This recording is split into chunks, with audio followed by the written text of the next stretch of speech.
Profession, un magazine qui fait la promotion de personnes qui exercent un métier, de personnes qui pratiquent une profession et aussi des personnes qui sont en fonction. Bienvenue à tous à ces magazines. Bonjour à tous et à toutes. Vous êtes déjà habitués à suivre ces magazines car ces magazines vous permettent de connaître qu'est-ce qu'ils font, de personnes qui sont dans un métier quelconque et aussi des personnes qui sont en fonction.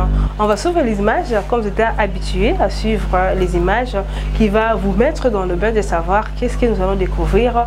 Ensuite, on se retrouve tout juste après.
Alors, vous venez suivre les images à la maison. Dès que vous me savez que ce qui est décor, on a simulé que le bac, nous na Fondation Albert Mokengo, moi Namboka Oyo, sa partenaire magazine Oyo ACP là, ko partager ba idée na ye, ko partager ba vision na ye à travers magazine Oyo parce que tous un magazine to tombe la ka bato baza ba intensive ya malamu, bato baza na ba projet, bato baza na ba misala pour unité ba venti na mboka na biso ba découvrir bango ba bango bata bango PK peut-être en plus de bango ça que changement écota na mboka na biso na baka la République démocratique du Congo. La PC déjà mbote mon mboka président Albert Mokengo. Mbote ndeko Hélène mbote na ba congolais nyonso bazolanda biso sika nyonso bozwami bozala na Kinshasa bozala na ba province nyonso na kanisi na bandeko bazwami na Katanga ou bazwami na Grand Équateur ou bazwami na Bandundu ya kala donc eza ba souvenir quoi. Nous sommes nostalgiques quand même na ba 11 provinces na biso où ils ont répartir biso presque na ba espace géographique pe ethnique ya minene quoi. Donc bisika bozwami bozwama na Kisangani, bozwama na Buta, na Butembo, na Bunia, na Goma, na Kisangani, lokola na Lobaki, na Gemina, na Kungu, na Bujala, na Zongo, bana na biso nyonso bazwami na Angola pe na Brazzaville, bino nyonso bozwami na Lubumbashi, pambote na bino surtout bandeko na biso ya Kwango na Kuilwa pembeni, na bandeko ya Congo central. Oui, bien sûr, bandeko ya plateau de Bateket, bosani bino te pambote belé. Ndeko Hélène, on a toujours disposé pour répondre à l'invitation pour kolobela mboka na biso. Non seulement na makambo etali santé, mais également na makambo etali société na biso parce que tozape analyste social pour comprendre ni les autres kanamboka na biso et là on est toko pesa lokola technocrate contribution na biso pour améliorer vécu quotidien ya ba congolais d'une manière ou d'une autre. Donc toza apolitique, mais tous en réflexion, tous portés comme scientifique, na ba événement yo sur les cannabis social na biso notamment, même la vie démocratique na biso donc dans notre République démocratique du Congo et pourquoi pas du monde. Okay. Voilà, c'est ça. Ok, merci la bandi Batouba lundi, moi bref présentation à docteur donc à ça qu'a munganga ça président au moment temps on a so un tout moment ça qu'a été dans les kaka ah non à sali partenaire un magazine ou par faute sur anaï tout sur cahier pour nous mettre à sujet ils allaient vraiment lié à misa parce que vous avez pas on tombe là bateau ça misala ce que vous intensivement là nous tous là pour nous causer pour nous accompagner Batouba et bayo moi mboka président Albert Mokengo to le grand tout le bel sujet moko toujours comme comme sujet d'actualité parce que on a déjà tout maintenant les élections. Nous allons président, aux alliés, l'association, aux alliés, zinga la batou. déjà dans 6 mois comme en 2023 dans 6 mois bah élection bah tu vas voir vraiment comment poser ma question bah tu vas ça rêver tout bien tout le bien nous sujet on a mon commandelo pour nous d'abord bah élection ça d'abord nini bien ndeko Hélène pour na que vision et la fondation Albert Mokengo ezali le bien-être social des Congolais. Vision et la fondation Albert Mokengo ezali développement à partir de la base. Donc base eza bato. Bato nde basala kemboke kenda liboso. Po bato basala kemboke kenda liboso ezalaka toujours au moins na société nyonso, il faut ba konzi bazala et puis ba subalterne bazala. Alors nde ko sunga mboke kenda liboso. Ba konzi bazana pona kolakisa vision nini bazana ngo. Vision ba konzi bazana ngo ezaka vision bato nyonso bazana ngo. Alors mokonzi aza informé, aza entouré na ba conseiller, baza entouré ba konzi baza entouré na ba conseiller pe na équipe mobimba ya mosala o ezo sala ba posa ya population. Posa ya population de ba konzi baza na pona ko définir ko canaliser ba énergie ndenge nini toko ko salela population ba réponse na ba problème na bango ba desiderata ya population. Alors motindo ya malamu oyo ba penser ya moi tango euti kolekawa ba pesi pona développement ya société ya batolelo oyebi nzambe tango asala mokili pona ba chrétien tozaka tout simplement mokili moi si mobali point donc bomi organiser bokende liboso mais bato bamona ki ke komi kamba bango moko ko simba te ba senga ki tozwa lokola ba descendant ya ba juif ba senga ki ke bazwa pe ba konzi lokola bakonzi mususu bazalaka na ngongo wana nzambe abanda koloba te botiela oyo mafuta bopakolo kuna mafuta akoma mokonzi na bino ainsi de suite mais même na bible lobama kike soki boponi bakonzi akanza bakonyokolo bino soki boponi bakonzi ya mitema malamu bakosunga bino bokende liboso eza ba principe immuable. Alors nde Montesquieu na ba philosophe wana pe ba penseur wana ba réfléchir ndenge nini gestion ya société ko kozala ba philosophe ba moni que po bato nyonso ba diriger e ko simba te e ko sengo be ke ba konzi bazala pe ba population pe bazala ba bengaka ba citoyen lambda bazala ba konzi pe bazala nde société ko zala organiser po na société nyonso ke ba konzi bazate c'est le désordre absolu. Tobenga kango anarchie et kotambola malamu te. Alors na société ezosenga organisation ezala de façon que moto ya likolo azala bato balandi bazala ti bato ya sepi bazala po hiérarchie ezala na kati ya société et kosunga kemboke kenda liboso. Alors po bakonzi wana babima tozali susu na ngonga ya brutalité te ke moto moko bakobima na kanza na ye a mi imposer à dominer bato. Non bongo te. Tozala nzela moko oyo ebengami démocratie. Démocratie eza nini kokambama ya bato na nzela na bato pona bolamu na bato. C'est comme ça. Alors pour bato nyonso bakamba directement simbate il faut bakonzi moko bapona manakati ya libondo ya bato ebele wana po bakamba ba mususu. Nde ko pona mawana nde ebenga maka élection ebenga maka vote.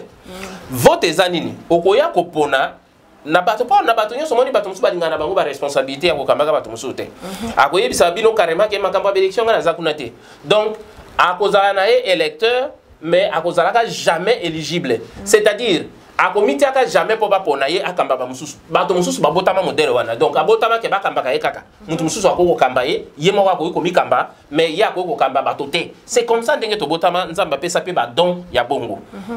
Ezana bato ke même ata botomboli eti bokomisi mokonzi akozaka na bato mususu bazokamba ye moko ayebi kokamba bato te ezana bato mususu ke de façon naturelle abima na ye pona kokamba bato mususu c'est pourquoi babenga makaba leader aza moto ke asa botama na nguya wana ya kokamba baninga bato et c'est comme ça bato mususu soki ata botomboli na ndenge yoso bokomisi leader akokomaka te po abotama bongo te. C'est comme ça. Alors nangonga ya mapona minde ba leader ba mite misaka po bato ba koko pona bango ba pona bango. Alors et là quoi insister ça que ça la choix ya malamu ya on ninga tokeni voilà c'est comme ça ana bandi ba téléspectateur ya magazine parlant profession ba comprendre malamu le kololenge ni expliquer élection pour tozo kende vraiment 6 mois quelque temps mois ils ont plus en vraiment comité 2023 yo zali mutu ozala kana batu pembeni donc oza président ya fondation donc ça veut dire que la fondation batu bazali pour to ba yeba lenge marmi les kamboka boye baté bazomo makambo ba esoki ndezonga kita même tout ça se préparer na l'élection le lenge ndo expliquer ba doit comprendre mais président Albert Mokengo normalement dozo kende boy batuba est-ce que élection vraiment kozala élection kozala en 2023 pourquoi pas je me demande pourquoi batuba za na pessimisme wana ya omoni hein tellement to uta na système ya dictature hein président Mobutu akamba RDC ngongo wana ezaki RDC akomisi yango Zaïre akambi yango pendant 32 ans de maître de façon que azo dominer bato ba mesana kana ba mutu na bango ke il faut to zwa ka ba konzi na nzela ya domination modèle wana bien que moi mascarade ya élection banda ko salema soi-disant bulletin o ya rouge na bulletin ya vert yo pona vert boka rouge donc so poni rouge c'est que poni souffrance ou poni vert c'est que poni Mobutu bon candidat moko bozo sala élection ya nini o wana eza élection te alors tango bitumba e kotina mboka et comme na niveau yote bande ko bakeyo bazaki na ngongo wana na kati ya masolo bake na Sun City je crois que na ngongo wana soki Mokengo azalaka parmi bato yo lokola lelo mbele nazala pe na Sun City pona ko pesa makanisi pona ko sunga mboka na biso ekende liboso mais tozalaki kuna te bien sûr na cadre ya société civile tozalaki kuna te bandeko bakendeki basangani basalite to pona ka désormais bakonzi na biso na nzela ya ba élection et ça les maka tous les 5 ans pona ko renouveler ba institution na biso alors et ça les mi en 2006 ba élection et ça les maki ba congolais ba zumwe lengi wana ya kopona ba konzi na bango bien que toujours ba contentieux za la kaote za d'accord te otopona ke za wana te za mususu malgré ça démocratie pe ezana ba inconvénient na bango c'est que ba kokipe loi ya majorité ko imposer bino na moto bo sepela na été mais vous n'avez pas de choix likambo to lingia ezate ke moto ya ko sepela na été ezane moto ya ko sunga bino bomo ina bino échanger moto ya ko sunga ke mboke ke ndeli boso c'est comme ça ezana moto bo sepela na été mokonzi ba sepela ka na nécessairement te d'ailleurs bakonzi mingi bato basepelaka na bango ezala bakonzi ya mabe o bazalaka na kati ya mwa ba compromis ya makambo eza normal te wana bato ba mesana ya ko soutenir makambo ya mabe soko yei au lobby o imposer makambo ya malamu okozala na difficulté mingi pona ko imposer makambo ya malamu po bato tellement ba mesana na misala mabe po zongisa bango na misala malamu ezala penza facilité mais ceux qui osent bakonzi o baza mitema malamu bako lutter pour bato nyonso bazala bien. C'est pourquoi Fondation Albert Mokengo Lobaka, il n'est pas bon d'être heureux tout seul, il est temps de vivre pour les autres.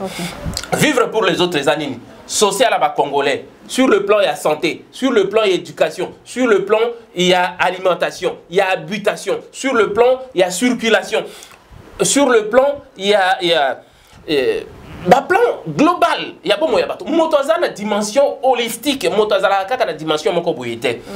Donc motasengi pezala, motasengi travail zala, emploi. Bateau faut pas ça la misala, motasengi ali a bien, motasengi ala ta bien, ala la bien, banda ko zala. Ezate ke moto bato bazola la kenda na sia okomona bato bazola la kana banda ko manzanza likola fulu.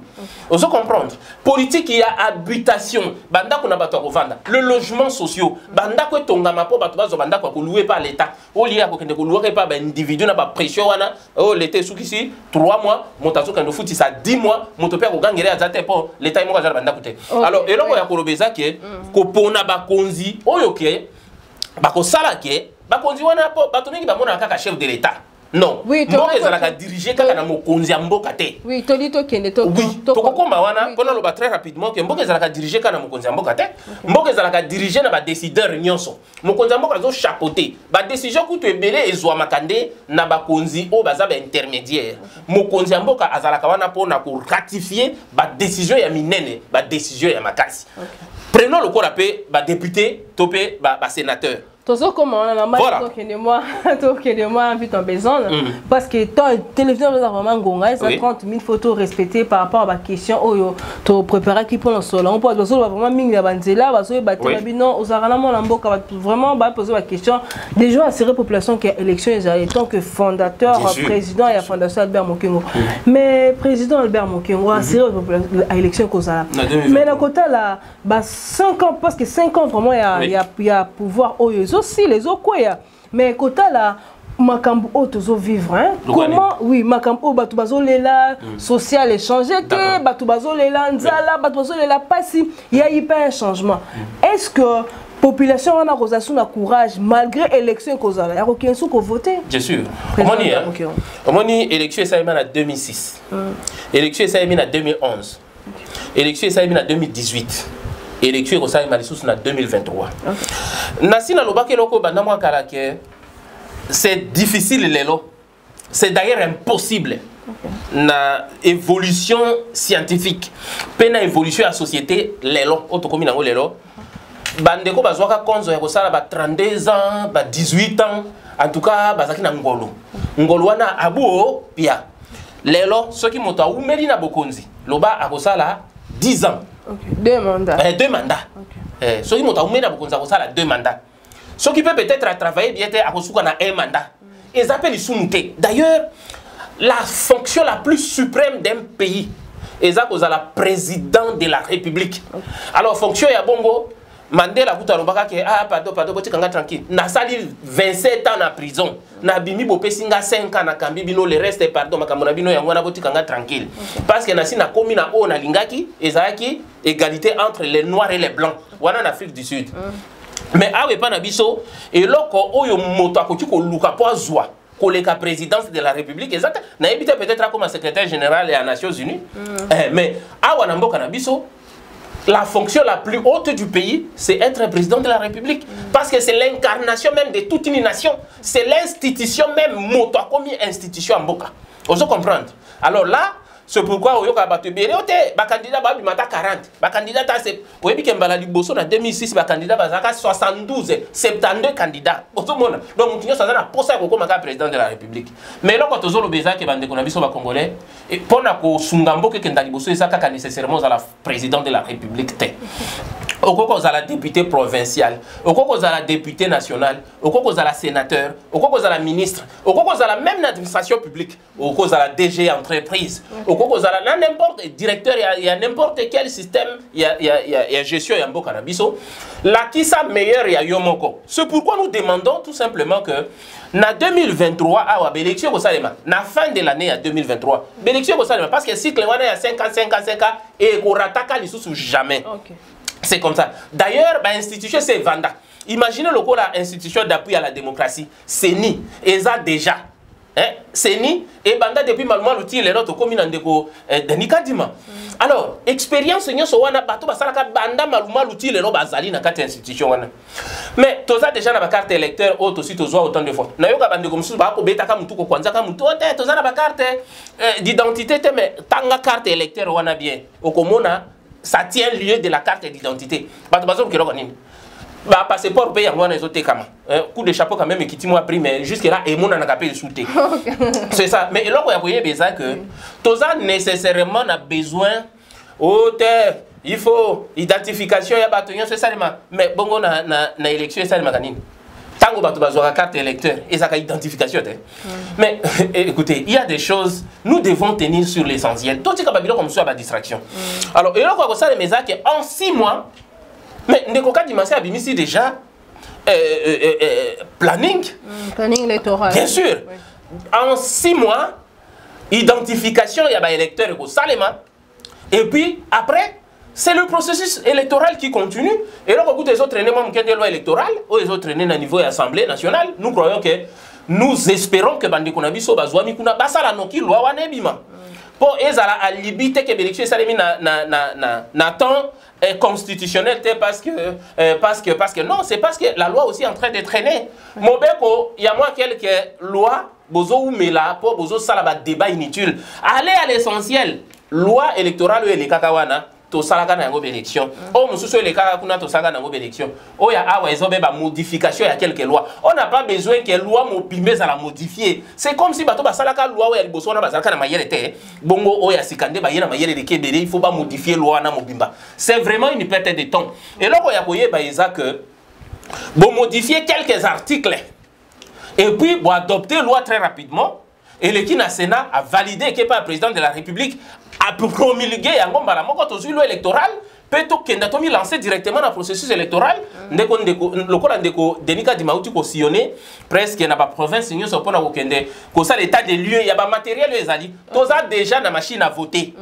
Machine à voter, c'est la machine la plus intelligente. Oyebi que machine à voter wana l'élection ko za publier le même jour. Na pourquoi wana. Soki et sali 2 jours loba ba manigance et bandit. C'est que c'est la machine la plus intelligente. Je vous dis, mes frères congolais, oyebi alors comme sous ça que boyinga moto ça la passe mingi. Machine à voter wana c'est le meilleur instrument pour organiser les élections au monde. C'est comme ça. Parce que moto yazi 10 voix et qu'on a 10 voix. Moto yazi 5 voix et qu'on a 5 voix. Moto yazi 0 voix. Comment on a écouté Gobimate? Vraiment, c'est la machine la plus intelligente. Donc, eh oui, informatique, il est là et matin à niveau auquel est comme dans Android.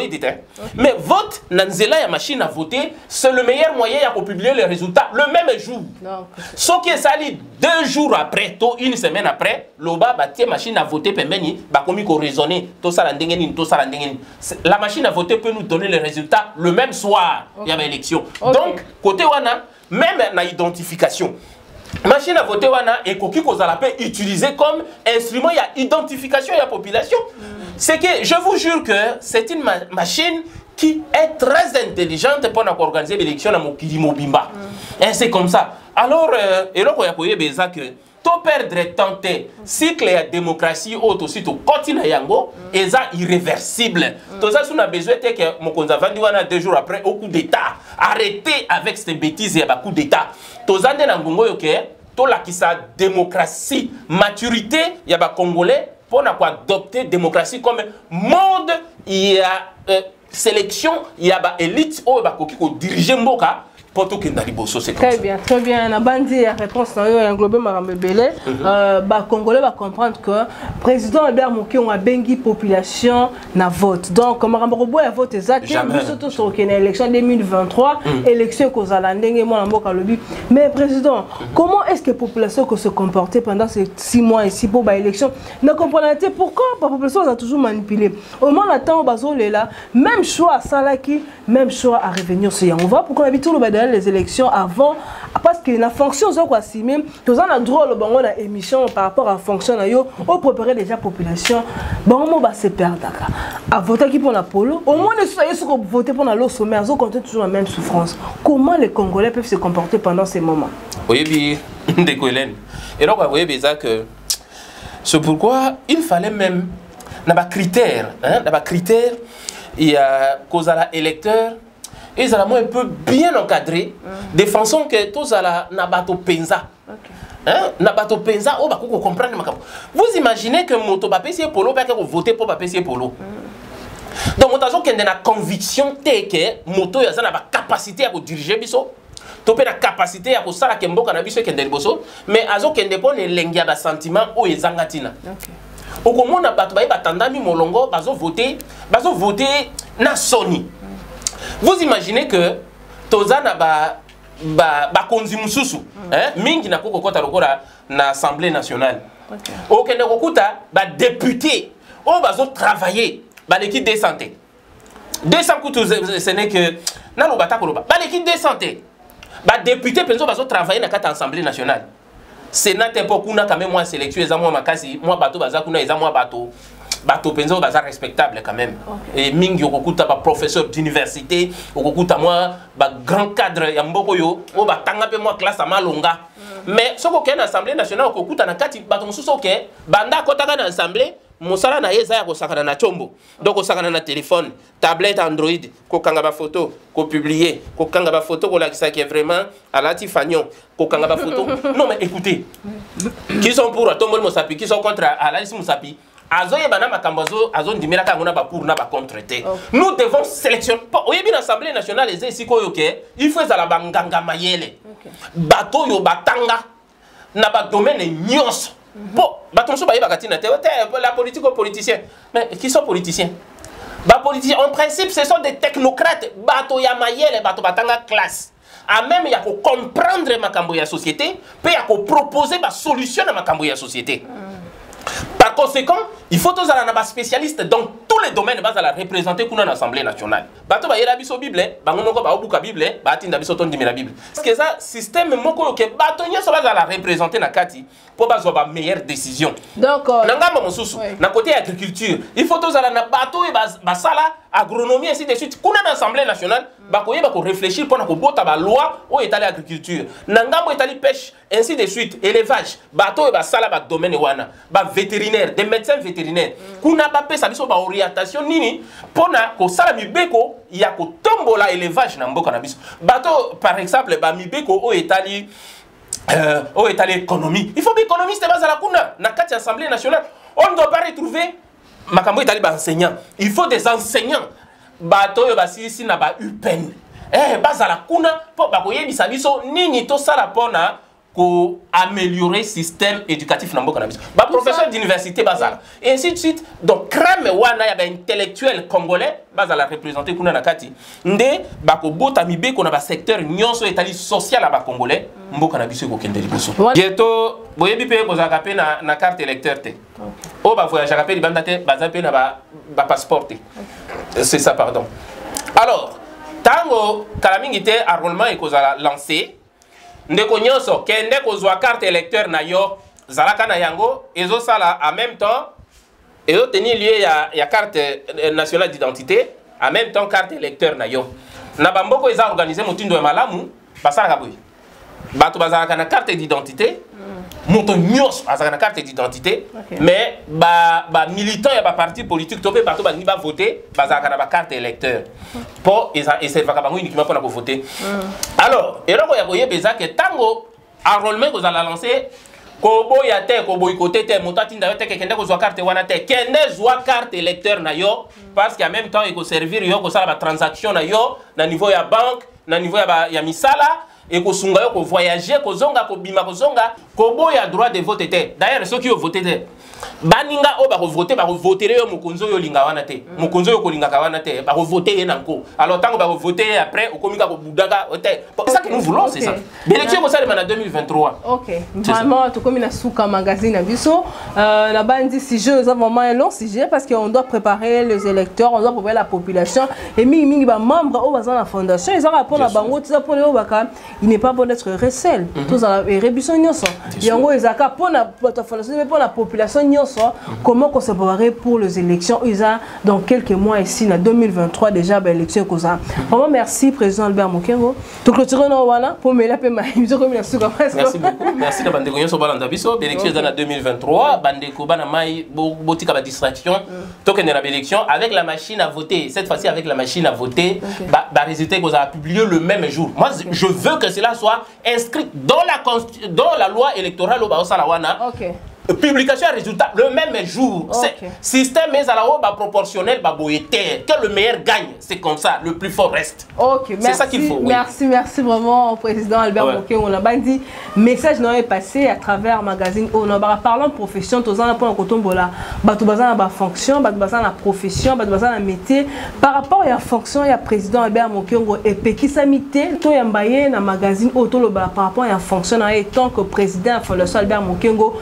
Pas à la fondation, à la population, il y a un sujet de Cambodge à l'élection. Pour ce faire l'émission, pour ce faire le président Albert Mokengo Alobi, benga biso numéro za au bas de vos écrans. Au lieu plutôt le benama kamna, au lieu kamite l'élection, tout un bayo, tout à la par rapport en fonctionnant aux autres salles nini. Et pourquoi donc voter au lisusu? Benga biso tozawana, pour nous tous disponible, tout rapport à retour pour la bateau bossa misala. Merci à l'équipe technique, Namoni Sedi Kalemba oza toujours présent. Pour le Kosungangai, merci à l'étefa la donc merci mingi pona yo merci na DCT Liyongi à Arc-en-Ciel télévision merci na ba message ko benga ko komelanga air nyonso mon émission équipe bazanga raté ko benga ko koma ko bipé ata j'ai voulu na monaka merci vous êtes toujours fidèle na programme ezalaka chaque samedi na 21h juste na Arc-en-Ciel télévision dimanche 17h30 donc après Kakawatashi donc bon mon magazine parlant profession mardi 15h30 jeudi 2h30 et plusieurs rediffusions au Arc-en-Ciel télévision à proposer magazine au point que magazine on des autres tombe la bateau oh non c'est pas comme ça misala bateau bazan en fonction bateau bazan en métier tout ça vraiment politique mais ça ma cambia malama tout ça la politique cela n'empêche pas to yamba yo to ba makambu par rapport à fonction yo. Merci minde kana lo ba to mo ni balasima et à très bientôt.